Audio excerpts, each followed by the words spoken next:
Assalamualaikum warahmatullahi wabarakatuh. Perkenalkan, saya Zaki Navarro, NIM 240162366 dari Program Studi Pendidikan Bahasa dan Sastra Indonesia.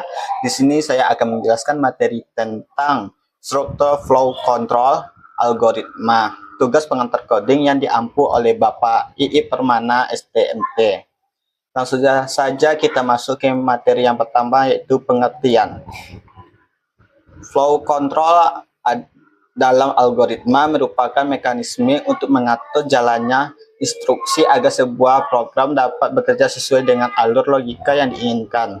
Tanpa adanya flow control, sebuah program hanya akan berjalan secara linear tanpa bisa mengambil keputusan ataupun melakukan pengulangan. Dengan flow control, pemrogramer bisa menyusun alur program yang lebih terstruktur, fleksibel, dan mampu menyesuaikan diri dengan berbagai kondisi. Tiga struktur utama yang menjadi dasar flow control adalah sekuensial, percabangan, dan pengulangan. Masing-masing struktur memiliki fungsi khusus yang dapat digunakan sesuai kebutuhan dalam pemrograman. Lanjut kita masuk ke materi yang kedua, struktur sekuensial.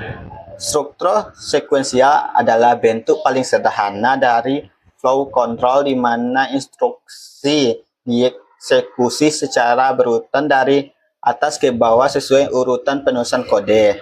Setiap langkah dalam pemrograman dilakukan satu persatu tanpa adanya lompatan atau pengulangan otomatis.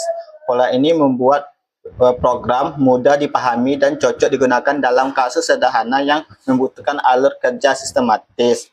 Sebagai contoh, program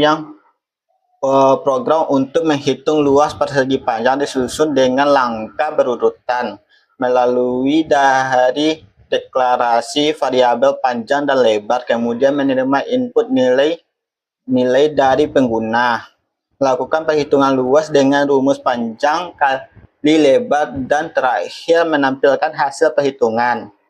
Sifat linear ini menjadikan struktur sekuensial sebagai fondasi dalam menulis program. Lanjut kita masuk materi yang ketiga, struktur percabangan. Struktur percabangan digunakan ketika sebuah program harus mengambil keputusan berdasarkan kondisi tertentu. Jika kondisi benar, maka satu blok perintah akan dijalankan, sedangkan jika salah, blok perintah lain yang dijalankan. Bentuk percabangan ini dapat berupa if else, if else, if, atau switch case. Dengan adanya percabangan, program menjadi lebih fleksibel karena bisa menyesuaikan output berdasarkan input atau keadaan yang terjadi. Lanjut kita masuk yang materi struktur pengulangan. Struktur pengulangan digunakan untuk mengulang instruksi yang sama hingga kondisi tertentu terpenuhi. Ada tiga bentuk utama pengulangan dalam bahasa C, yaitu while C, do whiles, dan for. While melakukan pengecekan kondisi di awal. Don't whiles menjalankan instruksi minimal sekali sebelum memeriksa kondisi, sedangkan for digunakan untuk pengulangan dengan batas yang sudah jelas. Struktur ini membuat program lebih efisien karena tidak perlu menulis instruksi yang sama berulang kali. Lanjut kita masuk yang materi yang terakhir, perintah khusus dan pengulangan kompleks. Dalam pengulangan terdapat perintah tambahan yaitu break and continue. Break digunakan untuk menghentikan pengulangan secara paksa ketika kondisi tertentu terpenuhi.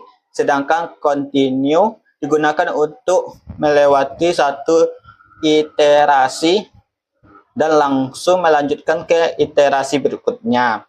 Selain itu, ada juga pengulangan kompleks atau maintain loop, yaitu pengulangan di dalam pengulangan, dan sering digunakan dalam kasus pemrosesan data yang lebih rumit. Sekian materi yang saya sampaikan. Wassalamualaikum warahmatullahi wabarakatuh.